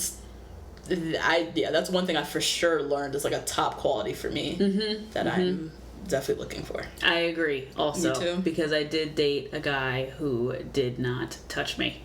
Yeah. At all. And it made me feel so unwanted and like ugly almost. Not ugly, but just unwanted in a very weird way, because he was into my personality and all of that stuff, but then physically it would get weird, real weird, real fast. Right. And I didn't think that was a quality that I needed to even list. Right. Why do I have to even have this on the list? Affectionate? Come on. Yeah. We're dating. Yeah. Otherwise, we're just friends. Otherwise, we were just friends. Like I said on the last one. Yeah. If we're on a second date, you don't make a move, we're friends, bro. Yeah. You're bro now. You're bro. That's true. But yeah, that's definitely on the list. That's something I just know about myself. I'm very decisive about that quality. Yep. Like, I need someone who is affectionate. So I wouldn't, because I think decisiveness can get confused with picky. Yes, definitely. I don't think I'm picky necessarily, because I have dated people from wide varieties of backgrounds, and the last guy is different from the next in terms of how they look and how they are. But I am decisive on very specific qualities. Yeah. Not out of pickiness, but out of, this is what I know is going to make me as a person happy. Right, yeah. And I think that's where there's like a distinction there. And that's why I asked you about the questioning when you're on a date with someone, because I know girls who are picky. And are doing all those questions. And it's an interrogation. Yeah, yeah. To see if you match up with the checklist, and if you don't, you're out. Oh, God. And every girl that I know like that is single. Oh, jeez. Yeah, I don't think I do that. At least no, because I don't go in there with like, is he this? Is you he had that? such a good explanation. There's no way. Yeah, I definitely don't think I do that. But I can totally see girls, right, or women that do that, because them I would call picky. Absolutely. Definitely a difference, I think, between picky and decisive. Question for you. Sure. Because you stated earlier that you've dated many different kinds of guys and things like that. Do you feel like you know what you want? Or not, do you think you know what you need? Now I do. However, I have dated guys who are all different. The only commonality is that they're black and taller than me. And in doing so, I have used them to figure out what I want. Okay. Which is maybe bad? No, I think that's the purpose of dating, though. Yeah, no, it is. I think that's the purpose of dating, and eventually you get to a point where they all start to kind of look similar. Look physically. There's a pattern. A pattern. Yeah. Because you've figured out those themes and like what you're looking for. Yeah. Okay. Yeah. So I've definitely been like using guys as that tool of like, okay, I kind of like that in you. Or not even what I like, more of what I don't want. Like, if somebody has a quality that is really irking me and it's at the forefront of my mind, I know it's time to cut it off. So I think that's more of it. But like I said earlier too, I'm very whimsical when it comes to dating. And I'm very whimsical when it comes to my relationships with people, which is why sometimes I like guard myself a little bit, because I know I'll take anyone. I'm like an animal shelter. I'll take them all. Yeah, see, and I'm the opposite. Yeah. No. Yes. Yeah. And you don't deal with people's mess. You know what I am like, oh, but you know, his mom ignored him, and that's why he's like this. Or you know, his dad wasn't there, and that's why he did this. Or I'll always reason with myself and their experiences. I think because I've gone through a lot personally as well, and a lot of my good friends have, to where I'm like, well, he's like that for a reason. Like, it's not because maybe he doesn't have that innate quality. It's maybe because he's had to defend himself in some sort of way. Maybe he has it deep down. Girl, if I just get to know him. Ooh, no. See, you're doing too much work already. Exactly. That's way too much work on my day 3. This is terrible. Making excuses for your mother. Oh my god. Oh. Yeah, no. Gotta get out of that. I gotta really build that armor. Yeah. Around me. You know what I mean? I think that's part of it. Okay. Yeah. So we're all working on it. And I did say in the beginning of 2017 that I was done raising. No, 2017 was last year. That I was done raising niggas. I am not going to raise you. I'm over it. I'm done. Good. And I haven't done any. That's true. You kicked the 41-year-old to the curb. He had to go. He had to go. I used him what he had, and then he had to go. So you learning. Yep. You learning. I'm proud of you, sis. Thanks. Oh my god. So into our next topic. Our next topic is so sad. It's funny. It is. Yeah, we can make it a joke. Doing the most and just getting the least. Which again relates to the title. Nice for what? Nice for what to these niggas? Oh, because what do you get in return? So on Arie's season, I think there were, and I haven't watched a whole season of The Bachelor so far, so forgive me, but there were quite a few girls who knew the formula. They knew the recipe before they came in. Oh, yeah. They knew what they had to do. Yep. They knew. And doing the most is a big part of that recipe. Oh, yeah. To survive on The Bachelor, you need to be putting yourself out there. You need to be doing the most. Yeah. To show out in front of like 25 other girls. And just to stand out in any way you can, right? Right. And so we had this with a few girls. I think that Becca did the most at some point. Becca M. Yes, she did. I still never forget that moment where they were like pressed up against the wall making out, and she like stops to be like, "I'm simple and easy to please." Yes. Oh my girl, doing the most. Ooh. Oh my god, yeah, that was a moment for her. But I think the biggest example was Miss Tia. Dr. Tia. Dr. Tia. Address her correctly. Oh, sorry. Yeah, put some respect on her name. Yes. Dr. Tia. Dr. Tia. She said that she was growing feelings for him when they were in Florida. Like, there were still like 18 girls left. Mad girls in the house. She was really out here. Oh my god. But then that next day she got a one-on-one date. Oh, did she? Yep, it was that crocodile date with Bobby Dundee or whatever his name was. Yeah. Oh, God. Billy Bob. Billy Bob. Knowing that, she knew that from Raven. Yep. Who made it to second place. Raven told her, look, you gotta do the most, my girl. You might get the least, but you gotta do the most. You gotta do the most. And she became a fan favorite. I mean, there's a recipe for doing the most on The Bachelor. It didn't work for her, though. Well, she's a fan favorite. Yeah, true. I guess. She might be. I mean, she is Dr. Tia. I'm sure she's making money on her own. She doesn't need to be on Bachelor in Paradise. Right. But I do believe that in dating in real life, it's more of a chess game than just like putting yourself out there and wearing your heart on your sleeve and Right. As I've said before, I do this. This is a thing that I do. I express myself to a lot of people and share a lot of myself to a lot of people. Some people who don't deserve it. Right. And gets me in trouble sometimes.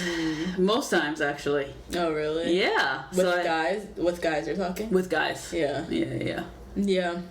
I would say, in terms of, like, doing the most, like, as women, we've all been there. Yes. Where you really like somebody, so you out here just doing everything to try shucking and jiving, as I said, to try and get his attention or to try to, get a date or whatever, and then in the end, he's still ain't checking for you. I think for women, we struggle with this because we're told that we're supposed to play hard to get. That guys like the chase. So you can't give it up, not saying like sexually, but you can't give up too much of yourself. Right. You gotta keep it mysterious, and guys should be courting, which I agree. Yeah. But at the same time, sometimes you're just like, these guys are moving too slow. Right. Or is he seeing me? Like, so you just want to put yourself out there and try to like, you're like, just fuck it, I'm just go after what I want. Right. Or the guy is like, this is way too much work. Or the guy does that too. Yeah. Sometimes fairly. Like if you're restricting yourself too much, sometimes they're like, oh my God, playing too hard. Who is this person? Like, girl, the mysteriousness was cute, but now it's like, who the fuck are you? Right. Yeah, it's a balancing act in real life. It's definitely, it's a game with a lot of moves. I don't like it. I'm not a fan. So I have plenty of examples from my past of doing the most and getting the least. I had to like think which story can I share. So I remember in college, I had met this guy. He was frat brothers. Okay. With this other guy that I like kissed once. Okay. Or twice, whatever. And so it was kind of trifling. This was friend, but whatever. And so there was many different college bars on our campus, and by senior year, I was always going to just one of them because it was like the most fun in my opinion. And so I met him through the friend, kind of at that bar, and we that first night just kind of like hit it off, like chit-chatted up. He had a girlfriend though. Oh. And I knew his girlfriend. Oh, she and I weren't friends, but we were in the same like fashion club that I was talking about. Oh, yeah. Okay. So we always had like flirty banter and like all that kind of jazz. Every Friday, me and my friend would go to the same bar. He would be there at the same time. We would always immediately like come together and just spend the whole night just like talking and flirty bantering. Oh, wow. It was like kind of problematic. Yeah. Dangerous. The girlfriend, I remember she was like a cheerleader, so she was always at like away games and things. God. So she literally was never at the bar. Okay. So yeah, I was kind of being a little mess, being towing the line, but it never crossed the line. Ever. Like physically. Never. Yeah. We were very strictly platonic, just kind of like had that flirty banter. Lo and behold, after doing this for like multiple weeks, like seeing him every Friday at this bar, and we're just like, chit-chatting up the whole night. He comes in one Friday, and same thing, we hit it off, and he tells me that him and the girlfriend broke up. And I was like, oh shit, that's crazy. So we made out that night. Yeah, I was about to say, let's go. What's on poppin'? Yep. I just needed her to get out, exit to the left.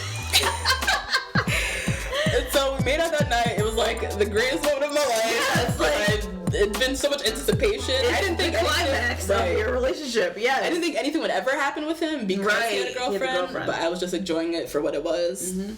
Made out that night. That is where I went crazy after this. You did? You were like stalking him? Yeah, kind of. Oh my god. So after that happened, every Friday I was still going to the bar. I think the next week he didn't come. Oh. So by the next my god, no, you could think so many things. The week after you made out? The week after I made out. Oh no. He didn't come. That's too much room for... And I can't remember. I don't think we exchanged numbers. I think we were just friends on Facebook. So it just like wasn't... And Facebook Messenger was like weird then. Right, it was bizarre. So nothing was set up. Like he wasn't checking for me. But anyway, next week he wasn't at the bar. So the following, this is 2 weeks now. I go back and I'm just like pining for him at this point. He's there. Okay. He's like so drunk. Ooh, gross. Like classic college. So I'm trying to like pepper up to him or whatever, and he's just like so drunk. Also, just being very weird with me because I think with having made out, he feels weird or whatever. Yeah. Being very weird with me. So I'm just like, oh my god, what is happening? Yep. I'm like stalking him on Facebook. Yep. I'm like trying to find anything I can find. Is he back with the girlfriend? What is going on? I'm going crazy. Yep. I think I even, if I'm remembering correctly, his friend, the original friend that I like made out with in the beginning, I think I even like texted him one night and was like, what's going on with your friend? Oh, college. Really? I was doing the most. Yep, that happens. To top it all off, I think that next day, I was walking back from the grocery store, back to campus, and I see him and homegirl walking together, going to the grocery store, and we passed each other. Oh my god. Ooh. And it was terrible. Yeah. And that was it with him. I don't think I ever saw him again with that girl, but I just took it as they probably got back together. Yeah. Or probably. whatever. And yeah. Wow. Did the most and got shot. Yeah. At least you got a make out. I don't want to make out. And it was I think a truthful make out. He told me they broke up, so. Right. If he came in with an announcement. He came in, immediately dropped the bomb. He was like, we broke up. And I was like, oh, word? Okay. Oh, that's crazy. Let's go. So it happens to the best of us. Yeah, for Shit sure. happens. Really, not my proudest moment, but I definitely learned from that experience. Yeah, you always learn from them. It's good, and you learn to calm down. Yeah, that's the biggest lesson. That is the biggest thing. Just relax. Because I am, in terms of like guys supposed to chase us and court us. Yeah, there is some half truths to that. Yeah, I very much believe that if a guy is into you and really likes you, he will make it happen. Yeah. He will find a way. He knows your number. He'll reach out. If he's not doing any of that and you are having to do a lot of that work, probably not the guy for you. Jesus. So if he's not hitting you up, get a new one. That's the best advice I've ever got. That's true. Is like if you're bugging out about a guy and you're like, oh my god, what do I say? What do I do? He's not texting me. He's not texting me. Get another one. Yeah. Get another one in the rotation. Right. Who will put in the effort and invest in you? Or just distract you from the one you actually like. True. Truth be told. I would say now at the ripe age of 28, having learned and did my craziness and, you know, whatever, I am now at the point that, like, I hate games. Yeah. I can't, like, the whole waiting for the guy to text and for him to set up the dates and, like, strategizing text messages and all that stuff. Like, I definitely still do it, but like I hate all of it. I hate the whole hoopla. So I think I definitely now probably do more than most girls would. Okay. I would say. I don't consider myself as doing the most. Yeah. But I think I definitely have more confidence in like texting guys or being the one to send the first text after the date or for setting up the next date or something like that. Like, take some initiative. Take a little bit more initiative. Yeah. I remember I was talking to another friend who has been more successful with the online dating than me. That's for damn sure. Okay. And I just love going out with her because she sees guys, she goes after them, she wants it, she'll make it happen. That's so cool. Like, she has no shame in that way. She'll just give it a shot, whatever. Right. And I remember talking when I was dealing with the German guy and like all the mind games and like texting, like all the shit that I was going through towards the end with that fucking nigga. We had a conversation because it was like, should I text, should I not, should I text, should I not? And she looked at me, she was like, I don't understand this concept of thirst. Love that quote. I will never forget that she said that. She was like, if you want to text him, just text him. Yeah. She was like, why are we doing this? She's like, this whole concept of thirst and being too thirsty. She's like, I don't understand this concept. Yep. And I was like, you know what? I fuck with you. This is why you're my friend. So I think now as we get older, it's been rebranded. It's like, we're not doing the most. No. We're just going after what we want. Right. And don't have time for games. Exactly. And I think that's fine. I think that's fine. Definitely. Mm-hmm. As I've gotten older, I know that now you just have to be borderline obsessed with me. Otherwise, I think that you're not paying attention. That you're not interested. Don't fuck with me. Yep, that's true. Mm-hmm. Put in the effort, dudes. Yeah. Put it in. That's it. I'm not asking for a lot. Not at all. Mm-mm. Do you think it's ever okay, or is there any situation where it's okay to chase a guy? If you have any feelings that you need to express and get off your chest, you need to get them off. You need to tell them. I think if you are waiting, like if you say you're dating a guy and your feelings are like progressing, you need to express that. Because if you guys aren't on the same page, or if he wants you for a different reason, like if he's only pursuing you sexually and you are starting to catch feelings, you need to announce that you are catching feelings. Okay. And that if he isn't on that same road, then both of y'all need to get off the bus. Yeah. Because you're not on the same wavelength. So not really chasing, but standing firm and like being vocal. Yep. Yeah. And just being transparent, like Viviana was saying. Just be if you want to send the paragraph text, send the paragraph text. He'll read it. He might not answer you, but he'll read it. You'll get it. And you'll get an answer, whether it's nothing at all, right? Whether it's an actual answer, and maybe he's been holding back and can't say, but just send it. Yeah. So what are your rules on texting or calling? Oh my god! Oh, calling! Oh my lord! Yeah. That shows you how millennial we are. Calling? What's that? Calling! I'm like, oh, the man calls. Girl, what? Like, do you... Okay, after a good date. Yes. Do you wait for him to text you first, or you just like, fuck that, I had a good time, and you text first? What's your stance on that? Ooh, what's your gameplay? This is the game. This is the ultimate game. After the first date, who's supposed to send the first text? I think the guy's supposed to send the first text to make sure you got home safe. But if I wanted to see him again, yeah, I guess I would text him. Mm-hmm. But actually, you know what? No, this already. I hate all of this. Nope. What?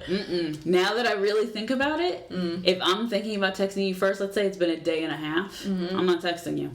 After the first day? After the first day. If it's been 36 hours, 2 business days, and you have not texted me, so you are waiting. I'm getting a new one. So you do think the guy should text first? Yeah. Okay. Yeah. I feel like that's ideally in my head what I want. Mm-hmm.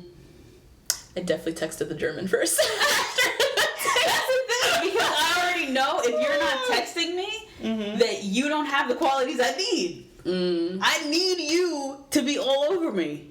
Yeah. I need it. Yeah. And I don't think it has anything to do with me feeling validated or anything like that. It's just what I need as a woman. Sorry. That's true. That is true. Yeah. Sorry.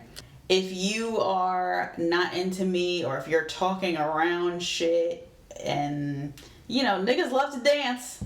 Niggas love to dance around subjects. Yeah. They love to not say what they're actually feeling. If you're not saying what you're feeling and saying, hey, I want to go out with you a second time, no, then fuck it. Yeah. I'm gonna get a new nigga down the block. That's true. Playing these games and figuring out all this, the balance of how much is too much, or am I doing the most, or am I doing enough? Am I playing too hard to get, or... Yeah. All of that is just so confusing. It is. That conversation is one that I've had with one of my friends, too, where, we feel like we're being too mean at the beginning because that's what we've been told. That kind of like... Make it hard on them. Yeah, you need to make it hard. But in reality, like, there's still people that don't want to be treated meanly. Yeah.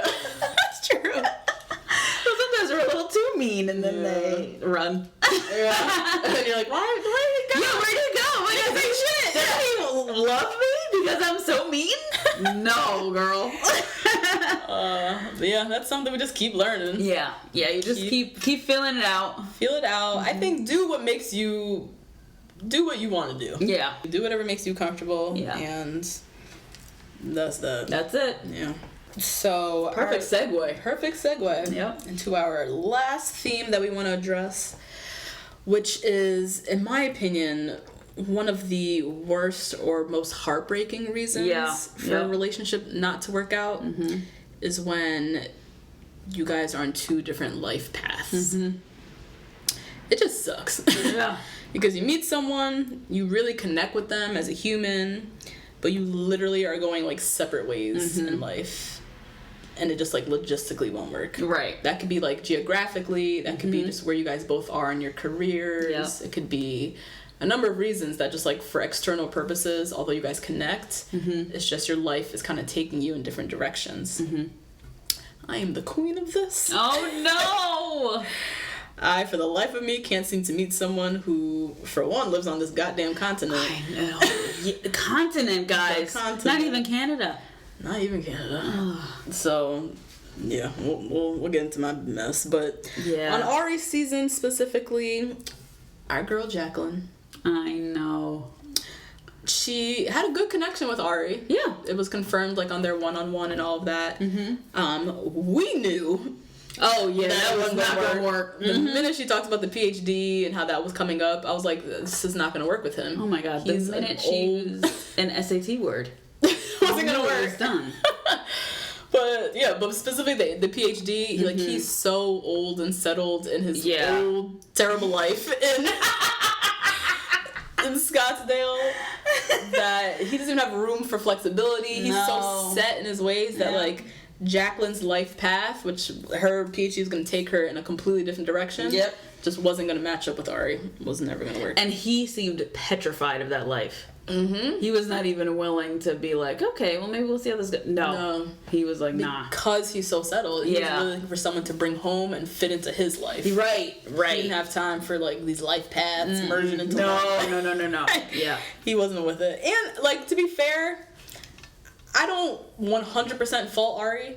No, me either. Because, particularly at the age that he's at and where he is settled in his life, for what he's looking for right now, and he needs someone who also is very settled. Yeah. Jacqueline, awesome. She's pursuing her academic pursuits, but she probably would work best with someone who has more of a flexible career or someone who is more flexible in where life is taking them at this point in their time.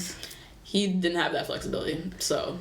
And I think at the root of that is that their personal goals, whatever they may be, if it's Arie race car driving and owning condos and Jacqueline getting her PhD, were more important than their relationship. Yeah. At the end of the day. Neither one of them was trying to compromise. And that is really the way to go. That's letting you know this person is not it. This ain't it. Yep. And then I was even looking back at Rachel's season. Oh, yeah. Her and Dean... completely different life paths. Lord, yeah. She is very much in the Arie path that she's settled, knows what she wants. Yep. Dean's still growing up and got therapy to go through. Needs therapy so badly. So that life is not going to take them in the same route. And I think he didn't realize how badly he needed the therapy until that hometown. Yeah. And that revelation, you can't have that revelation with me. With someone. Oh, no. You need to be at least self-aware enough to know you need it. Yeah. And then if you haven't gone yet, but you gotta do. Come on, whew. Yeah, that was a rough one. That was a rough one. And then I'll also say Rachel and Peter, same path, trying to get their different ways. I think Rachel for sure wanted to get married. She wanted the ring. She wanted to find her one at the end. Yeah. I think Peter also wanted that, or wants that eventually. The Bachelor way was not his way. Yeah. The Bachelorette way was clearly not the way for him. Yeah. But I think he does want that one person at the end. Oh, yeah. I don't think he's out here like a fuckboy like Dean is. Right. Yeah, I think Rachel was just kind of like taking a Ferrari there, and, you know, Peter was riding a mule. Right, yeah, that's true. Yeah. Very true. Going the same destination. But getting there completely different times. Yeah. But yeah, I think in the end, as you said, like someone either has to bend and compromise, and usually that ain't going to end up too well. There's going to be some resentment that grows from that. Yeah. So the ideal is finding someone who's just on your same path. And I think that's tough for, I know, me and all the girls who email too, with dating older guys. Because they are either starting up something new and fresh and they're in the middle of a midlife crisis, or they're very, very settled and you're still trying to do a little bit of growing up and living. Right. And they don't fit in yours.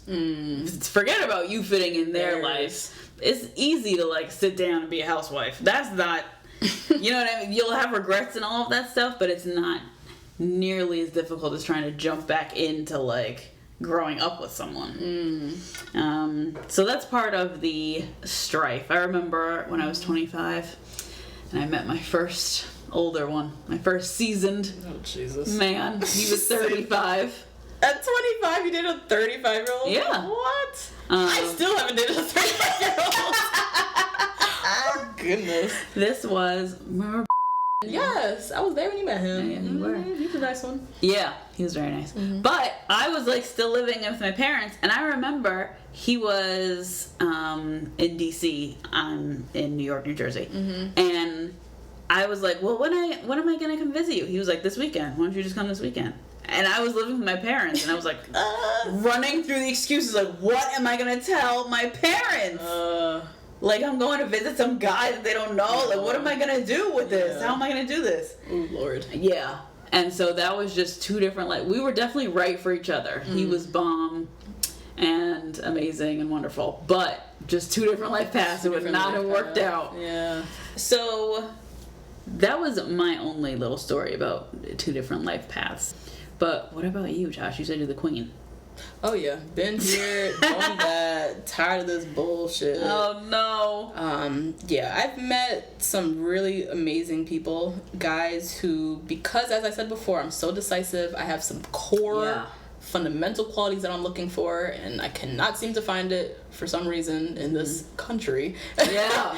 And I've met some great guys while traveling or abroad, who have those qualities, but it just won't work because just logistically, geographically, so many other layers, just ain't gonna work. So there's this guy, who I met when I was living in Australia. So this is back when I was 22, so about 6 years ago. That is wild to say. So I met this guy on my birthday, actually, which was my last week in Australia. Oh. He is from Belgium, and he had just arrived in Australia to start his 1-year visa. Already the universe was conspired against us. But anyways, met him at a bar. We clicked instantly. Oh, fun. We hung out that whole night, basically. I was there with my friends, but my other friend was off doing whatever. And he and I just had such an instant connection and just clicked, had really good conversation. And then we were bonding because I was leaving Australia, so I was kind of nostalgic. He had just gotten there, so he had all this excitement. Yeah. So it was a good kind of rapport that we just established already off rip. Okay. And so exchanged information, whatnot. The next 2 days, or it was a day, a break, and then another day, we hung out the whole time. Oh my god, that's so dangerous. Oh my god. Don't I know it. I think it was 2 days after that, after I had met him, we spent an entire day together. Oh no. We were walking all around the city because it was my last week, so I wanted to do some last sightseeing. He had just gotten there, he wanted to do sightseeing. I also had some souvenir shopping I wanted to do, and he just kind of tagged along. Right. And the whole time we're just chit-chatting it up. This is someone who I literally feel I knew him my whole life. That's the kind of connection, that instant kind of connection I had with him. Yeah. And I don't connect that easily with people, so this was very scary. So we spent a whole day together, again, very platonic, weren't doing nothing. The next day, he wanted to hang out. I agreed. Went home, looked in the mirror, and was like, bitch, you cannot go. You are going to fall in love with this man.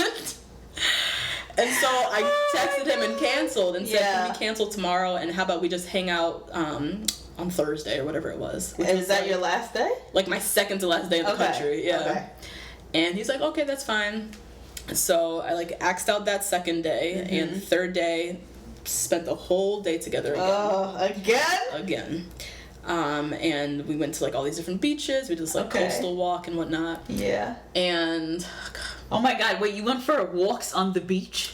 So there's a very famous walk in Sydney. Okay. The Coogee to Bondi walk. Okay. Wow. Or Bondi to Coogee. It's it's a coastal walk. You're walking along the coast, and along the way you pass about 6 beaches. Oh wow! So it's a very beautiful, scenic, cool. And then you start off in Coogee, you end in Bondi. Okay, got you. Okay. So I've done this walk a million times. It was his first time, so it was a really nice. So you guys were bonding over way more. Yeah. Ugh. We were doing all that. Yeah. God damn.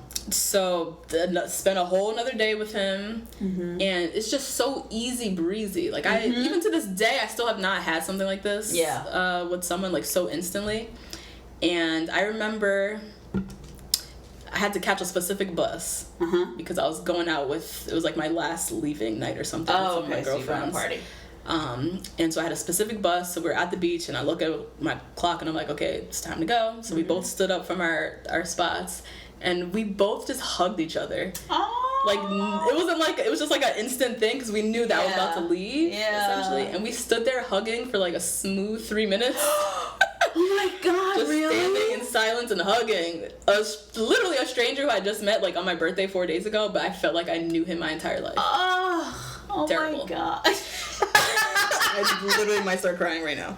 So oh my god. So that was that. I had like these 2 whirlwind days with this guy. Yeah.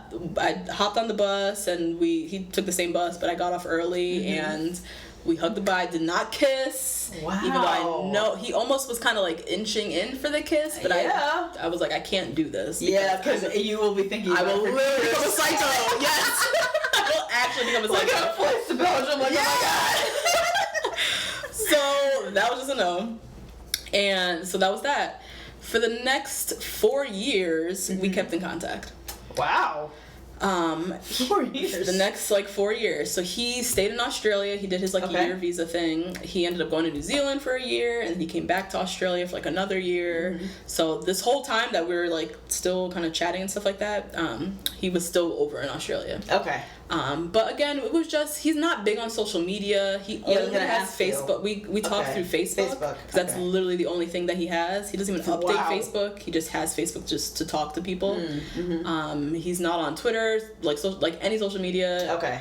I've only ever talked to him through Facebook. That's interesting because then you only got updates about him through him. Yes, which I really appreciated because if for 4 years I had to look at his pictures and I would have been just in terrible shape right now. Yeah, basically. Yeah. So for the next 4 years, it's basically every few months I'd reach out to him or he'd reach out to me. What's going on with your life? Where are you now? And just kind of update each other. So about 2 years ago, sorry, this story is so long. About 2 years ago, I went back to Australia on holiday with 2 friends. And he was still living in Australia this time. And so this was perfect. We coordinated, let's meet up, blah, blah, blah. He came down to Sydney and, met up. So he had literally the last 4 years, morphed into this very classic beach bum, surfer, nomad, living in his van, living off the land, not living off the land, that sounds too extreme, but he had blonde dreads. He threw out some blonde dreads. Oh my lord. He was surfing all day, he worked little odd jobs, he bought a camper van and was living this camper van for one and just traveling and living this life, really became this traveler person. Yeah, and just living for himself. Yeah. Literally living for himself. Seemed to me very, very happy in this decision for himself. Right. And it was so interesting to see him 4 years later. He had looked so much different. Yeah. But he was the same person. And we fell right back into it nothing nothing had really changed. And what degree were you on at this? So this was right before grad school. All right. Okay. Talk about life facts. So we have the surfer dreaded beach bum living in his van, and I'm literally about to start my master's. So different paths. Yeah. And so same thing. We hung out for a whole day, and then I went back for another night to hang out with him. We were going out at night. My 2 friends were supposed to come, but long story, they couldn't come. Weather issues, and they didn't want to take the ferry. That's basically what it was. And so, but I was I have to go because I can't not say goodbye to him. Yeah. So, mind you, from when I met him from day one, all the way through until this night, we have not kissed. Right. We have not nothing. It's been so platonic. Things changed that night. Yeah. It kind of became a little romantical. All right. And we finally kind of crossed that line. Yeah.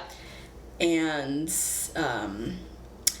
it was pretty devastating. Yeah, I would imagine, because that was your last time seeing him. Yeah, right? that was... It was so hard because I knew this wasn't going to work out. I was literally about to... I was in grad school, actually. This was winter break of grad school. I'm going back to go start a career, essentially, living in New York City. Yeah. He is living in a van and still living that traveler life. He's not a city person. Yeah. So I knew eventually, I knew he would never come to the States. Yeah. He was either going to continue living a beach kind of life, or eventually he was going to go back to Belgium and start his life there. And the people in your life would never let you move into a van on the beach. I don't want to move into a van on the beach.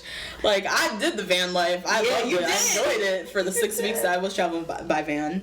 But yeah, it just too many. It just wasn't gonna work. Yeah. And to this day, it took me a really, really long time, privately, Justine, I know. I was really struggling to get over him because you don't connect with that many people like that. Yeah.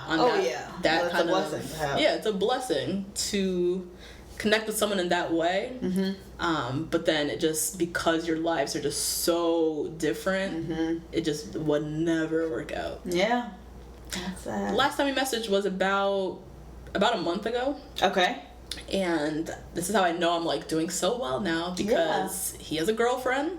Oh. He's back in Belgium, I think. Okay. With homegirl. Okay. They have this little like waffle business together. Of course they do. Belgian waffles. When I went to see him in Australia, he showed me his business plan. What? Like, this was an idea, a seed from 2 years ago. Oh, wow. That now he is fully living out. Nice. And has his little waffle cart, and he's with a girlfriend. And does she also have blonde dreads? She does not have I don't know what. I think she's blonde, because I've seen their like Facebook page or whatever. Okay. For the waffle business. But yeah, I'm like at peace with it. It just would not work. Yeah. It probably wouldn't work. I always said, in another lifetime, in another world, another plane. Yeah, maybe you were together in another kind of life. Maybe, maybe we had a past. That's why we connected so deeply. Yep. Mm-hmm. But in this world, here today, our lives are just not going to be on the same path, unfortunately. Oh, man. Yeah. Sorry, story time. That was long.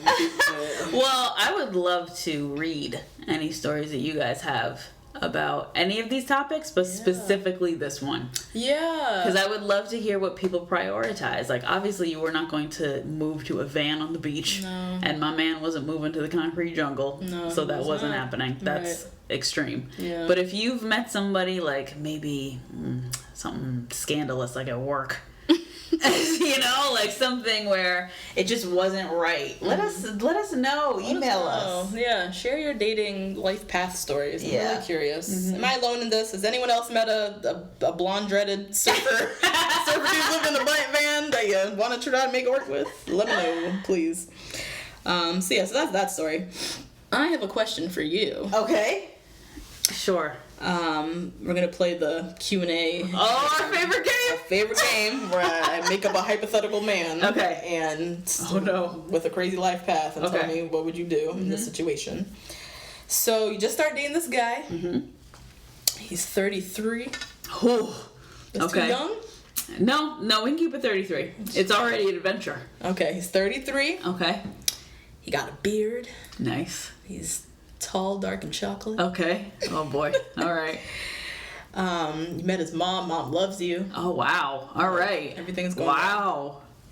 You at the same time just started your dream job. Okay. And so you're feeling very settled in that realm. Mm-hmm. Homeboy drops the bomb. Oh no. That he's always wanted to be a doctor. Okay. And go to medical school. Okay. You've known this. He just got his acceptance letters. Oh, wow. He got into medical school in, like, the boonies of Florida. No! I was hoping you wouldn't say Florida.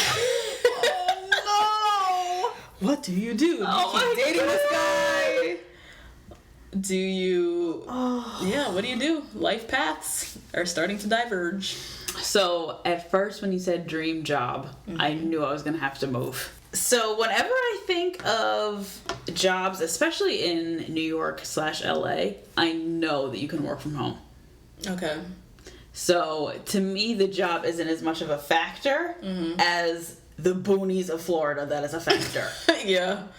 I'm very worried about that. I'm worried about making a whole new life, especially if I decide to keep the job, because then I won't have any work friends. So how will I make friends? I don't have any family in Florida. Like, I really gotta think about this one. I hate warm weather. Oh my god, there's so many negatives. So many negatives for you. Oh my god. So maybe let's take the moving off the table. Would you still date him? Oh, girl, no. Like, the distance and all that? Oh, absolutely not. That's preposterous. No. Not in this stage of my life. Yeah. I wouldn't. Like, if we're committed now, like, we're riding this out. And med school's 4 years. And med school's 4 years. 4 good childbearing years that I am, committing to. Yeah. You know what? I might have to go with him. I might have You're to go. moving to the boonies of Florida. I might have to go with him. For 4 years, you are going to be kind of the breadwinner. The breadwinner. Which I'm fine with, because the boonies of Florida is cheap. True. So if I'm going to keep that New York salary, then that's fine. Okay. I'm actually okay with that. Okay. Yeah, that's fine. And you're ready to just jump on this med school journey with him? Oh my god. Because that his life path is set. Yeah. Like you already know what it is. Yeah. Are you ready to jump on the journey? And he's gonna be making all these new friends, and I'm gonna be in Florida. Oh yeah. In the boonies with no one, skyping and crying with you. But I might. There are some contingencies here. Okay. One of them is marriage. Oh yeah. And children. Yeah. Are coming in that 4 years. Okay. I don't care if we're going to the Tampa courthouse, whatever. Mm-hmm. We're getting married. So you trying to lock it down? Oh yeah. Okay. I'm not giving up my good New York City fabulousness life for the boonies of Florida for a boyfriend. For a boyfriend. Nah, son. Oh, okay. Nah. Yeah. I'm giving that up for a fiance. Yeah. And while you still working and not in school, you need to get me a nice ring. We're going to go down there. We're going to move to a nice apartment. And then we'll figure out the financials from there. But I'm more worried about the commitment. Right? Because if I'm giving up so much and then you are gaining an entirely new life, we need to be committed together. Yeah. Because I'm giving up too much already. Right. So yeah, those would have to be my contingencies. I hear you. Yeah. I'm right there with you. Yep. Show me that ring. Yeah. And then we can talk. Yeah. Yeah. And then we can talk. Yeah. Exactly. Alright, that wasn't too bad. Yeah. Alright, so we made it through. Oh my Nice gosh. for what to these niggas part 2. Come to a conclusion. We have talked about all kinds of dating stuff. Yep. So hopefully you got your fix. And I know I'm done talking about my career. Like, these stories. Done. Until the Bachelorette, I guess. Until Bachelorette starts back up. So thanks for listening, guys. We want to remind you to please rate, review, and subscribe. And also, please send us emails. Yeah. I'm so intrigued after last week's emails that after this week talking about interracial dating. I know, I was about to say interracial dating.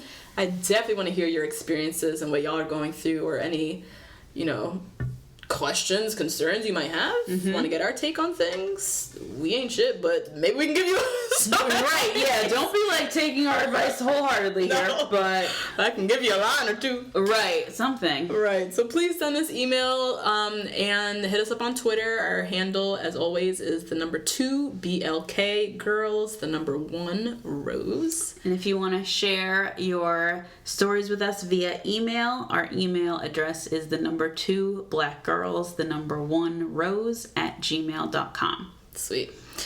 All right, guys. Aww. This is it. Yep. For now. Right. We'll be back in a few weeks. Mid-May, we'll say tentatively. Mid-May. Yeah. For our breakdown of the cast bios for Becca's season of The Bachelor. Yeah, Becca, let's do the damn thing. Oh, Jesus. They keep putting that down our throat. I can't stand it. Oh, my God. Woo-wee. Anyways. All right. It's been fun. It has been real. Love you guys. Bye. Later.